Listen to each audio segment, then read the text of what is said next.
अस्सलाम वालेकुम। एक बारी होर आ गया वीडियो ते गल ही वे स्पेशल वीडियो शानी शाकिर अवान 555 ग्रुप ते कई इंसान है जो होने जेड़े एक इंसान ना दिल तोड़ के ते आप खुशबाश वतने होने ते कई लोग है जो होने जेड़े अंदरों ही अंदर मतलब कि उन्होंने जिको एक बंदा मर वैना ना बंदा इंज हो वैना स्पेशल वीडियो ना बंदा काने ते तवज्जो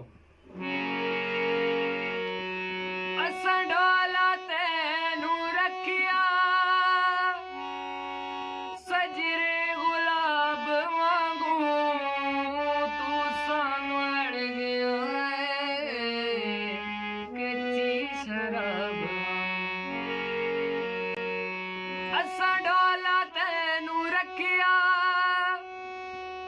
सजरे गुलाब वांगू तू सानू लड़ गया